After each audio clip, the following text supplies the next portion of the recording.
Please open your Bibles to 1 Timothy again, chapter 3. I want to thank the worship team. I got to know them a little bit. They do look pretty cool, but they honor the Lord, and I so appreciate that. Such a gift. Also the privilege to be able to just be amongst such fine people and fine preachers. It's always very humbling. Walked out of the green room. I had a pretty rough night last night again, and I thought, I feel like I'm going to pass out.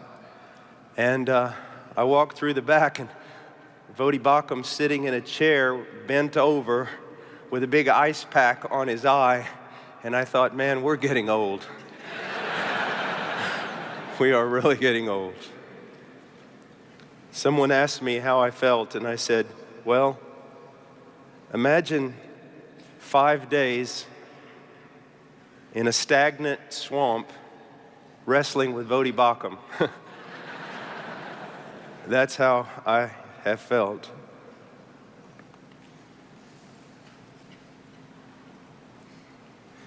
1 Timothy chapter 3, verse 14.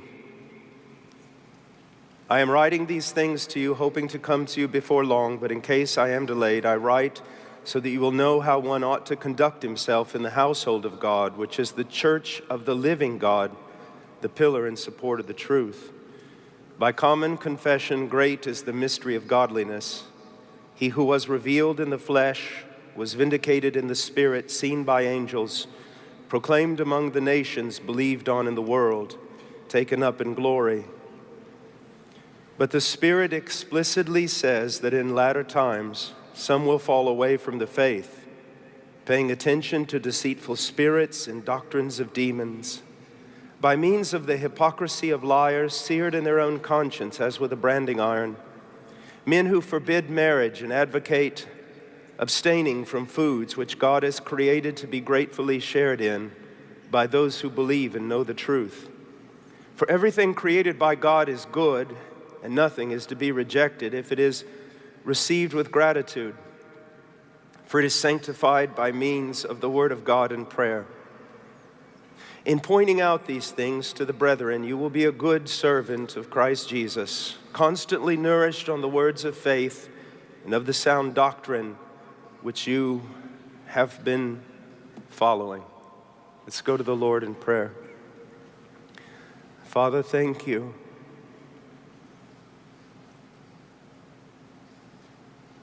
Thank you so much for everything that you are and everything that you have done for us. Thank you for your word, without which, Lord,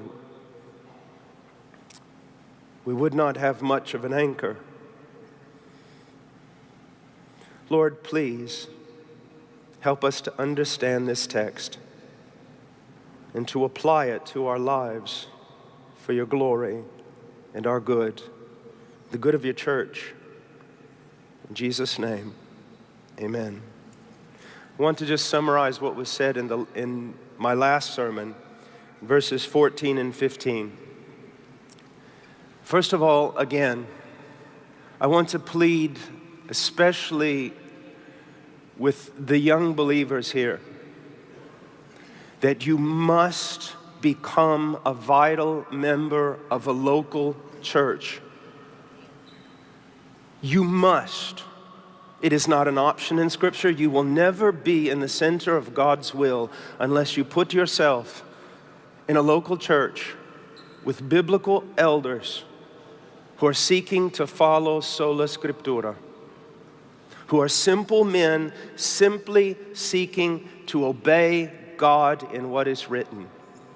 We see in verse 15 one of the most, I think, amazing passages for the local church, one of the most amazing passages with regard to our need of the day. And it says this: In verse 14, I am writing these things to you, hoping to come to you before long, but in case I am delayed, I write so that you will know how one ought to conduct himself in the household of God, which is the church of the living God. It is His church, His household. And the only way we can know how to conduct ourselves or to manage as ministers, as stewards, the bride of Christ, is through what is written. And I just want to say this to you. I don't care how offensive it is to you. May I have grace, but may the zeal of the Lord also push me into saying this.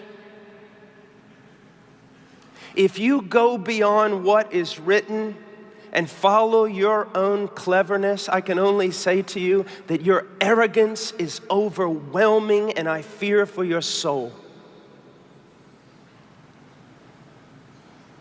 Do you not know that you will stand before God on that great day?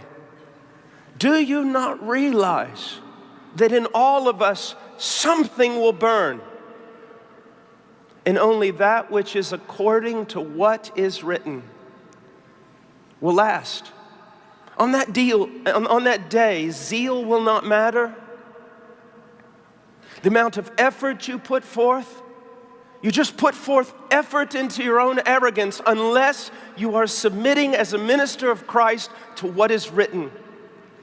And my dear brother, listen to me. Is there not enough written in the scriptures to keep us busy all day long so that we do not occupy ourselves in futile and stupid things that are nothing more than the vain vanity, foolishness of men?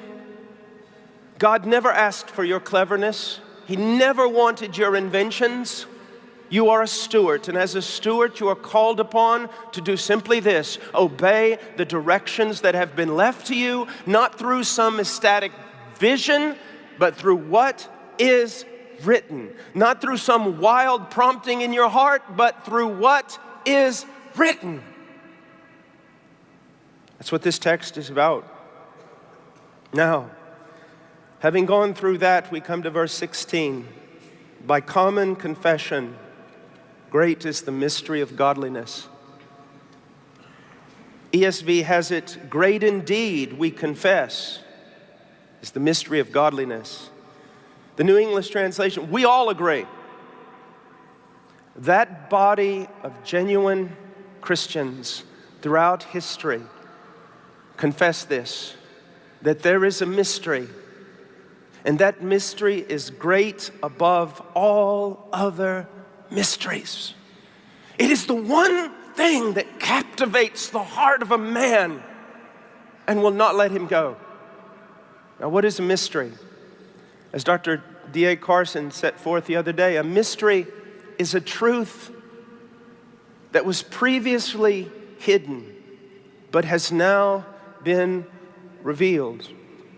It's interesting that in the Qumran documents and also in Jewish apocalyptic writings, that we see that they believed that the mystery was the secret plan of God that would be revealed in the last days, and some of them through the coming of the Messiah. And Paul says that time has come. That great mystery has been given to the church, and it has been given to us, the greatest of all truth, the greatest of all mysteries, far beyond anything that can be seen or spied or discovered in the universe. The greatest thing has been given to us. And when Paul says this, he says, by common confession, great is this mystery of godliness. It's a difficult passage. Is he talking about great is the mystery of our religion? That's a great possibility. This thing called Christianity, there is one great mystery that should captivate our heart and take first place always. But he could also be saying that this great mystery leads us to true piety, to true conformity to the heart and the will of God. the will of God. Now, what is that? He sets it forth. He who was revealed in the flesh was vindicated in the Spirit, seen by angels, proclaimed among the nations, believed on in glory, taken up in the world, in glory. Believed on in the world, taken up in glory. Now, many people believe that Paul is borrowing here from a Christian hymn. It is possible, but because it's in this book, I know that it is inspired and it is true. Now, scholars look at this and sometimes they divide it into 2 stanzas. Each stanza has 3 lines. The first stanza, he was revealed in the flesh, was vindicated in the Spirit, seen by angels. The second stanza would be proclaimed among the nations, believed on in the world, and taken up in glory. Now, let's just look at these briefly. Even though, let me assure you, the greatest minds that have ever been, whether human or angelic, could never comprehend all the glory, the beauty, the power found in this hymn. The greatest voice among men, angels, seraphs, even if they could grasp this, could not communicate fully the beauty of it. I am convinced that the gospel of Jesus Christ, which is this mystery, is so great that only the fullness of its greatness can be comprehended by God Himself. And that it is our task, the moment we are born again, the moment we believe we have eternal life, and this is eternal life, to know Him. So the moment we believe, we start a pursuit, a chase, a wild search that will go on throughout all eternity. Sometimes students and people will talk to me about the second coming and the book of Revelation, and as though it was the greatest of all truths. I like to tell them this. I said, you'll understand everything about the second coming on the day it happens. But you will be an eternity of eternities in heaven, and you still will not have reached the foothills of the Everest of the gospel of Jesus Christ. I am a farm boy. I am not greatly educated, nor am I well cultured. You can take me out of the farm, but you can't take the farm out of me. When I was in school, and my school was a rather poor school, they were trying to give us a class called Art Appreciation.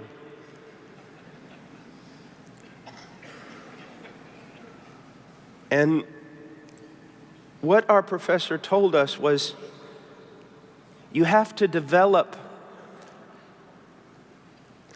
a mind that can appreciate beauty.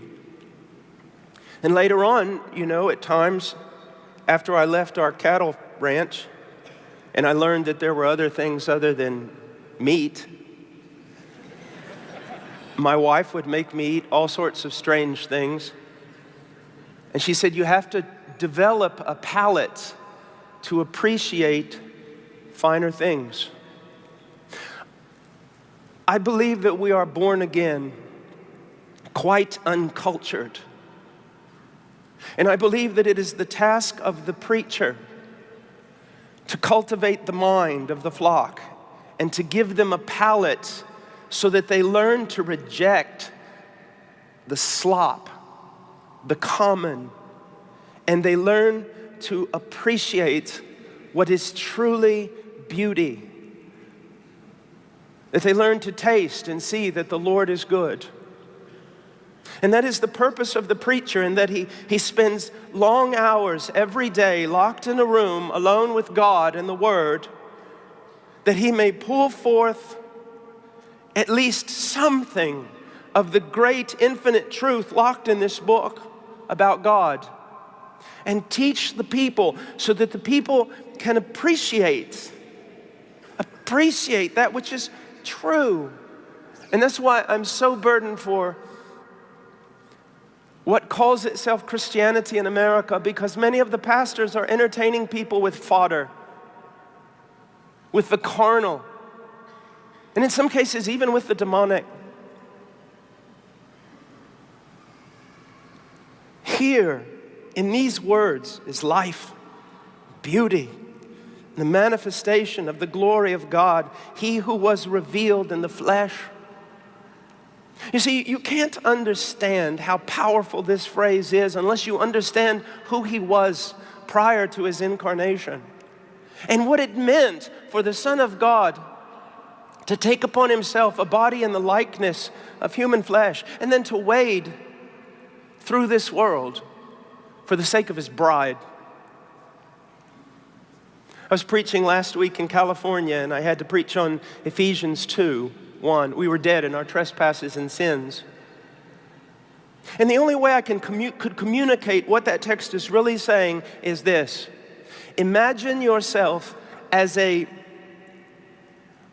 dead and rotting corpse laying at the bottom of a cesspool that was created by the refuse and the rot flowing out of your own body. So here you are, dead in your trespasses and sins, in the realm of all your transgressions, and sins. And in the incarnation, the Son of God comes and wades that cesspool. And then on Calvary, He dives in headfirst after His bride. He takes her in His arms, as filthy as she is, and He pulls her out of that cesspool. And He cleanses her with His blood.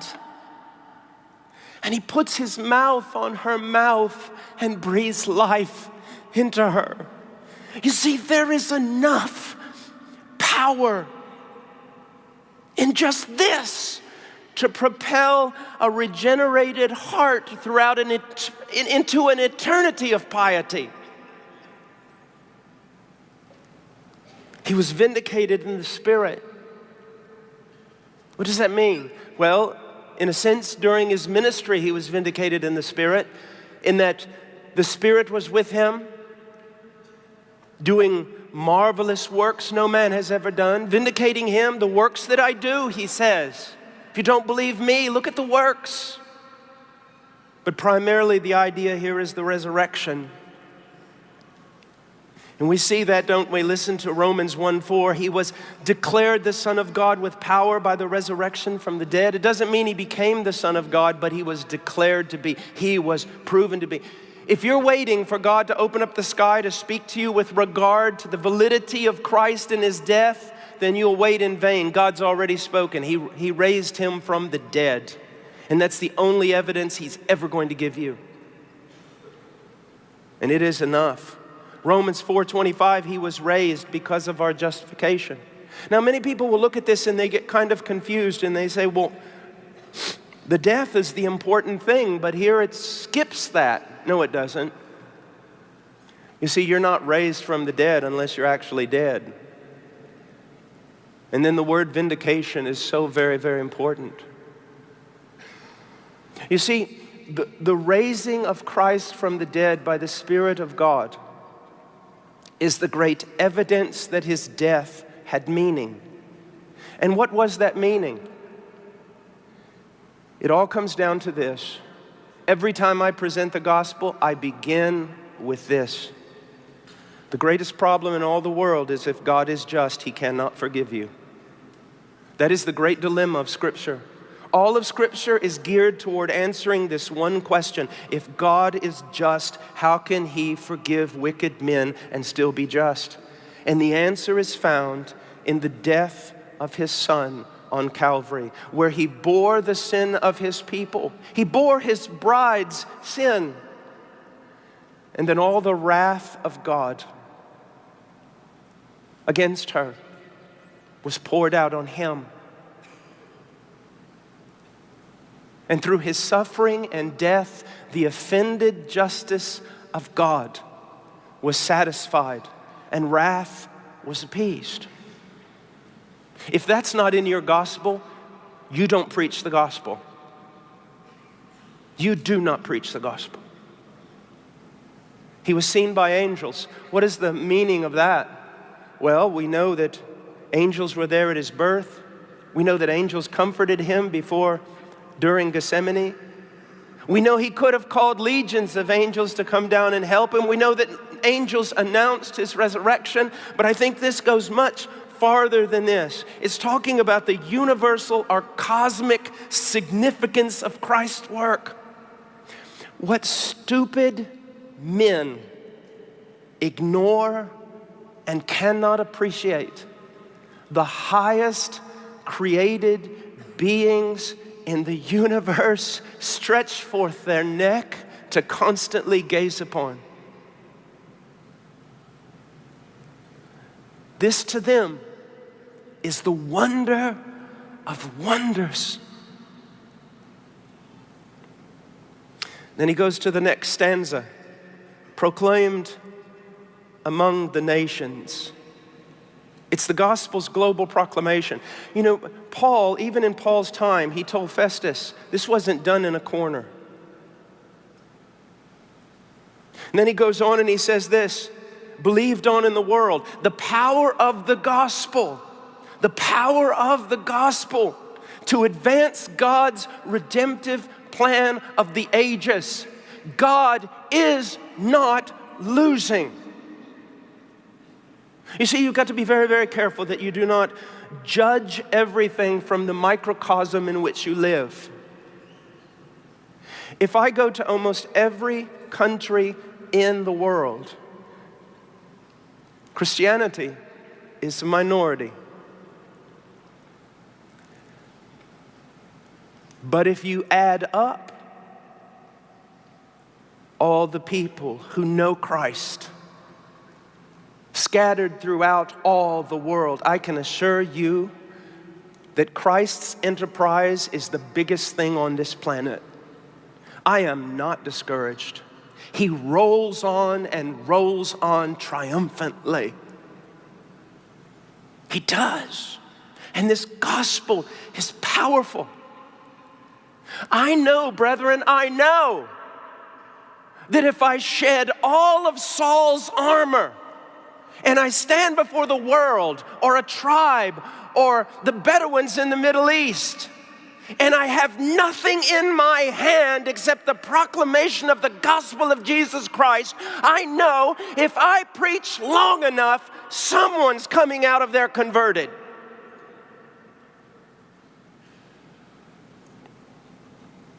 And then finally he says, taken up in glory. Christ's present triumphal reign through the gospel. He ends in glory. It all ends in glory. It all ends in glory. If you've read the scriptures correctly as a man of God, there should be times in your life, brethren, where your wife will catch you in your office or seated outside on a chair. She takes one look at you and she knows she's lost you. You're gazing, you're looking, you're waiting. You're longing for the glory that will appear when He appears.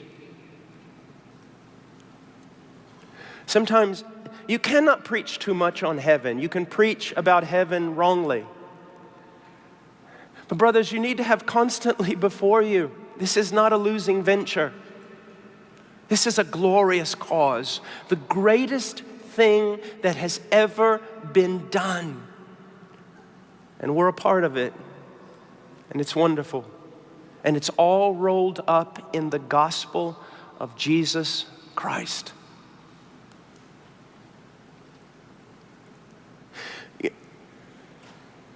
You know, sometimes I've gone places to preach and the preacher will say, what are you going to preach on? The gospel. And he said, well, this isn't an evangelistic meeting.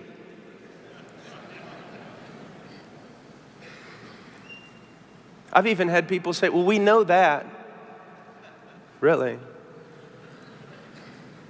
Well, there's your problem.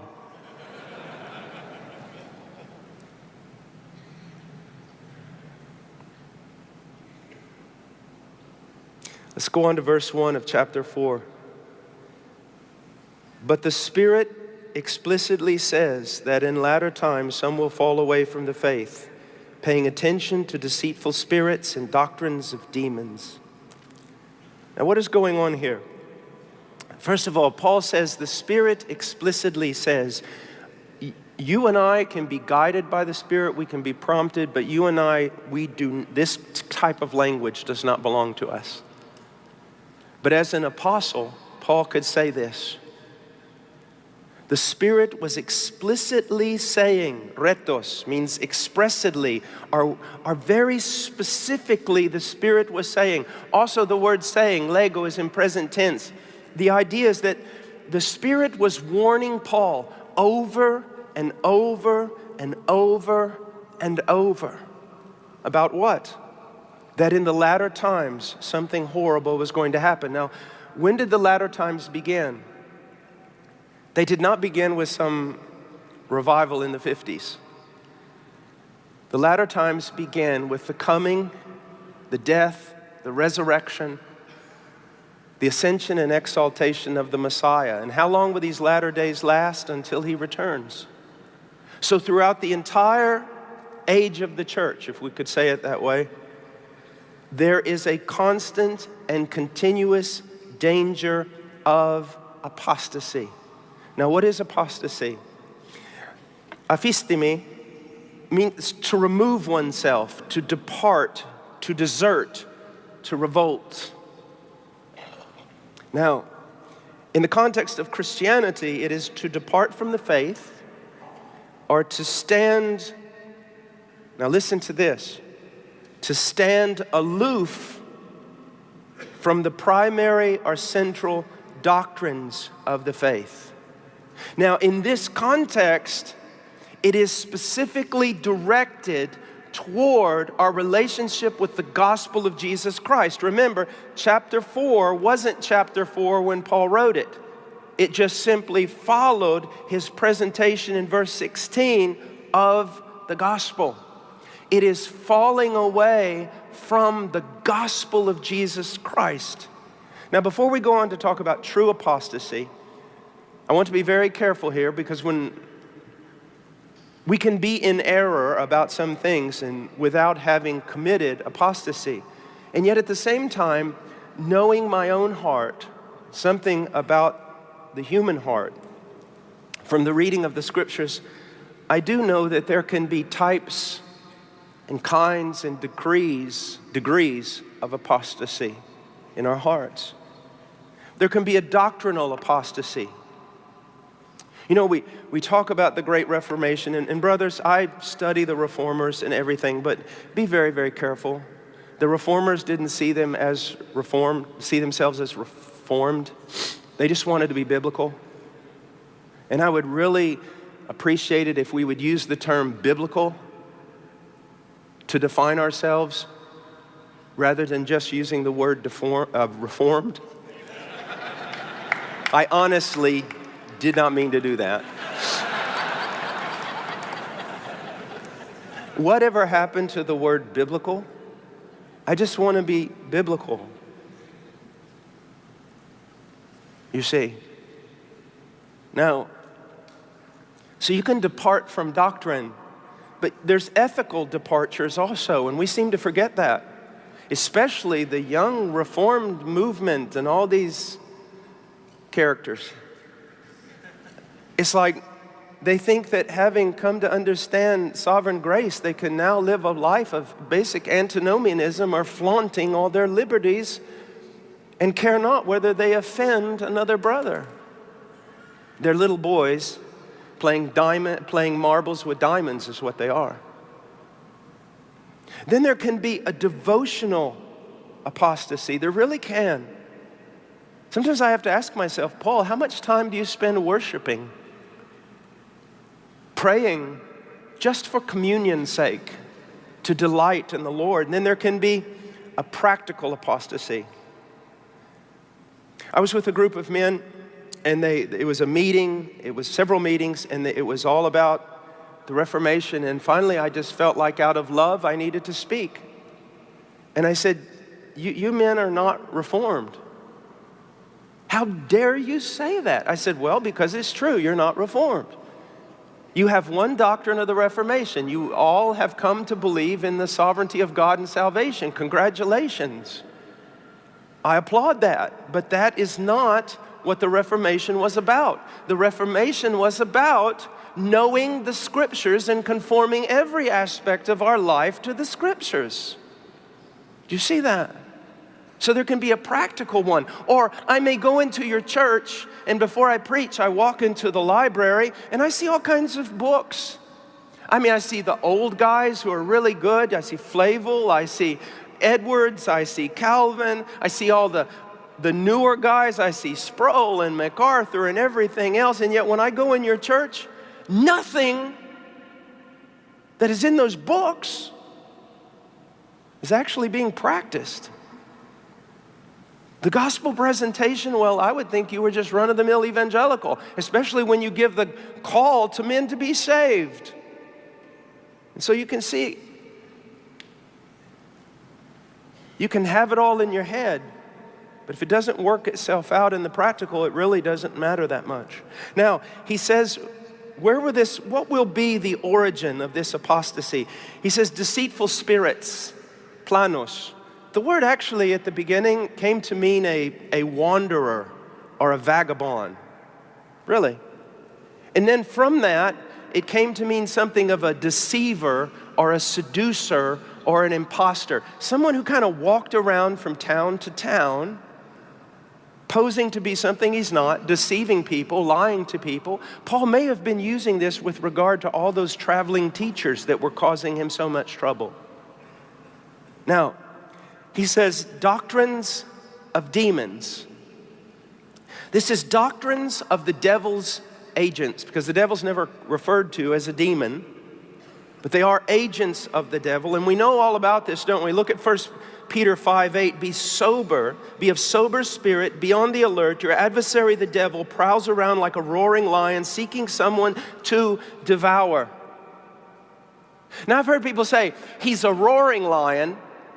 Really, I've heard this. He's a roaring lion, and lions that roared, it meant they didn't have any teeth, and so he's really scary, but he really can't do that much damage. That's one of the stupidest things I've ever heard in my life. I have personally seen the damage he has done in the last 33 years to brothers who started the race with me and are no longer there. And I fear what he could do to me. I am always asking the Lord this: increase the fear of the Lord in me. Increase the fear of sin in me. And a healthy fear of this devil. I have had men attack me with such viciousness that it was terrifying. It's like, do you realize that without God's protective care, in 1 second, the devil could destroy everything about you? Ruin your reputation, absolutely destroy you. Have you ever looked down his mouth? It's terrifying. How does he devour? John 8:44. He was a murderer from the beginning and does not stand in the truth, because there is no truth in him. And whenever he speaks a lie, he speaks from his own nature, for he is a liar and the father of lies. He lies. He's a liar. He is exceptional. He is brilliant in his evil. Absolutely brilliant. And the only thing that stands between the destructive power of his lies and the bride of Christ is the spouse of Christ, the King.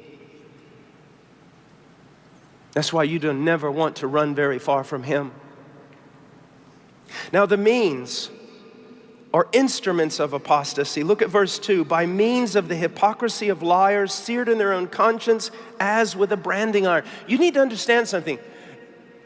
I don't want to exalt my place or exalt the place of a preacher. But I want to tell you something. As God uses men to advance his kingdom through the proclamation of the truth, so the devil uses men to advance his cause against the kingdom of Christ. Now, I want you to notice something from the book of Acts, that whenever the kingdom is advancing, it's because the word of God is being proclaimed. You want to advance the kingdom? Proclaim, proclaim, proclaim the truth. But you need to understand that there are two lines on this battlefield, and one line has men of truth. They are men of truth, not by their own virtue or merit, but the election, the sovereignty, the grace of God. They are men of truth, and they must stand with the truth and stop playing games like little boys and devote themselves to know the truth and to proclaim it. And then on this side, there is another line. And they are proclaimers of lies, frivolity, maybe even good things, but not the best things of God. Now, it says that they're liars because they do not speak the truth. Now, what does that mean? They do not speak according to what is written, and therefore they prove that they have no dawn.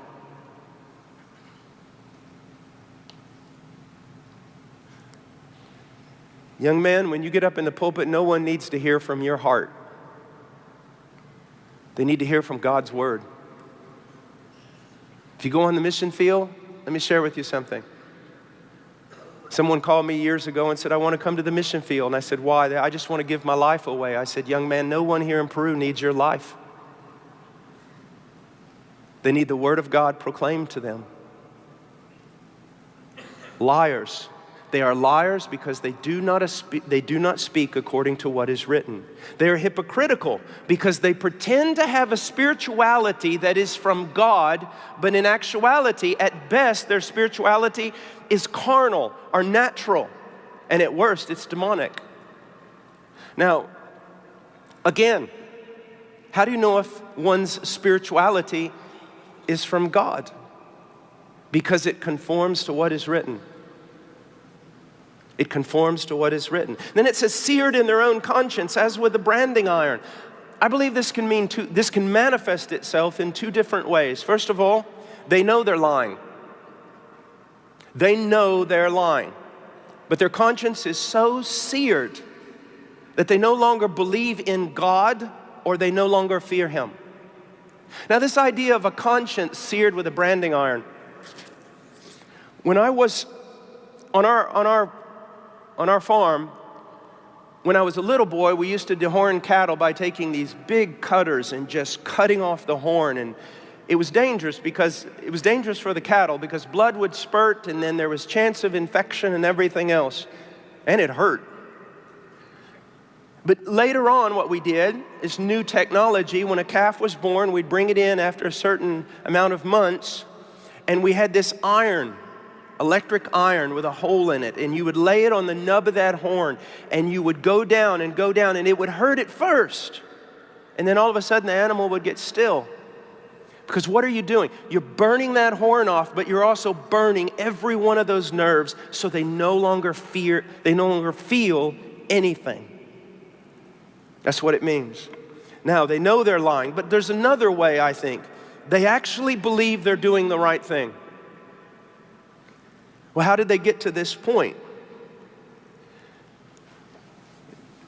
They looked at Scripture, and particularly, they looked at the gospel and found little delight in it, little power in it, little usefulness of it for their ministries. And therefore, God turned them over. And the best word I can use here is to frivolity, to vanity. and churches throughout America that are called evangelical, and that's why that term means absolutely nothing today. Churches all throughout America, evangelical churches, are filled with this kind of frivolity. Now, I want us to look at verses 3 through 5. 3 through 5 totally catch me off guard. In light of verses 1 and 2, I just do not expect 3 through 5. And someone says, why? Well, if you look at verses 1 and 2, he is using language that's not used anywhere else in the scriptures. He said, the Spirit explicitly says. That's like, hey, listen, this is important. And then he goes on and he talks about deceitful spirits and doctrines of demons, and he talks about men filled with hypocrisy who are liars and are literally seared in their own conscience. And you begin to think, surely verse 3 is going to talk about the revelation of the Antichrist.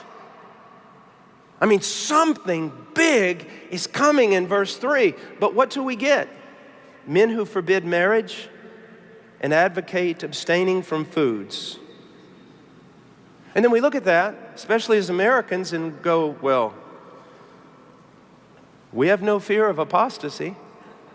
We all marry, and I've looked at most of you. You definitely don't abstain from food. You need to abstain a little bit more, actually, to be biblical. So I didn't want you to think that I was getting too nice.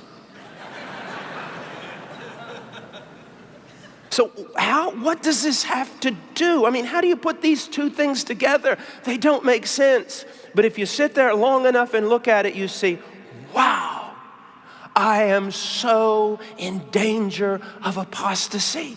The church is so filled, or not the church, but the expression of Christianity in America is so filled with apostasy.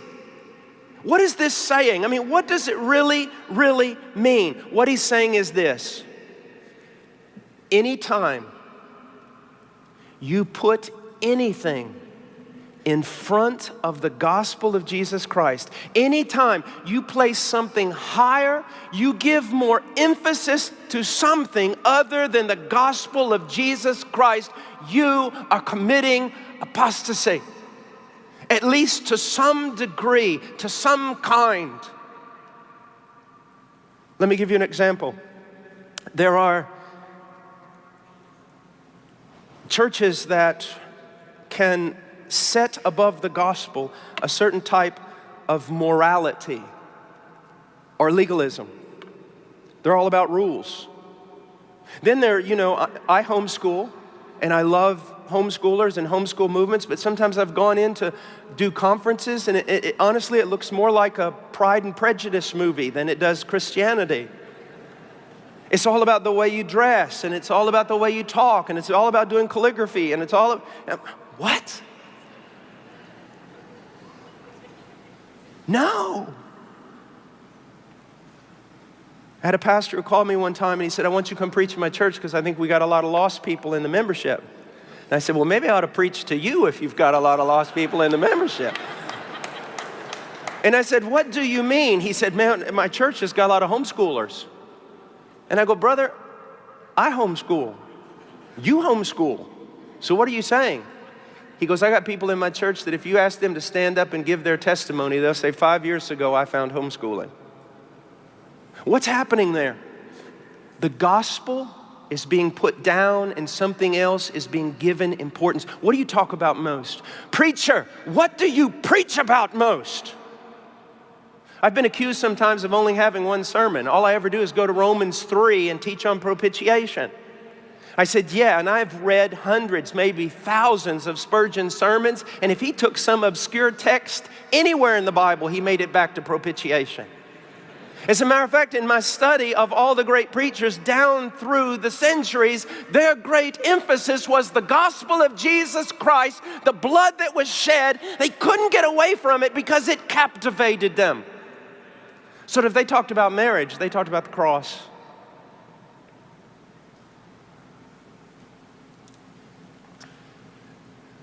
We can degrade And we can take legalism and we can put it above the gospel. At the same time, and this is more prevalent, we can take antinomianism, our freedoms, and put them above the gospel. The reason I can't enter into some of the freedoms of my younger brothers is because of the gospel. As a matter of fact, look what Titus 2:11 and 12 says. For the grace of God has appeared, bringing salvation to all men, instructing us to deny ungodliness and worldly desires and to live sensibly, righteously, and godly in the present age. Paul said in Galatians 5:13, for you were called to freedom, brethren, but do not turn your freedom into an opportunity for the flesh, but through love serve one another. Blessed is the man who meditates upon the law of God. Every time it seems I talk about commands or I talk about my delight in the law of God, people in the church will say to me things like, well, you know, the law is just oppressive. And this is what I always ask them. Just which law is oppressing you? Is it the one that says you shall not take your neighbor's wife? Is that the one oppressing you? Then you got some serious problems. Is it the one that says you shall not bear false witness against your neighbor? Is that the one that oppresses you and makes you feel like you have no freedom?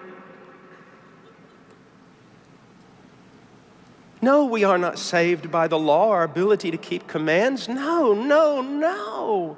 We're saved through believing. And even that believing is a gift from God. And yet those of us with a regenerate heart, we delight in the law of the Lord. And it is the law of God, the commands of God, that enable us to know how to express love towards God. Another way is to trivialize the gospel with material prosperity and self-realization.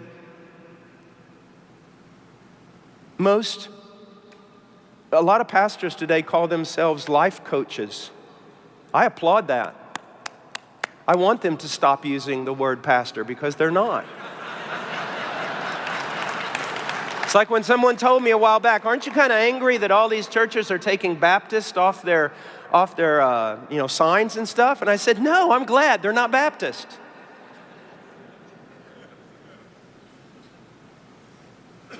Self-realization? Prosperity?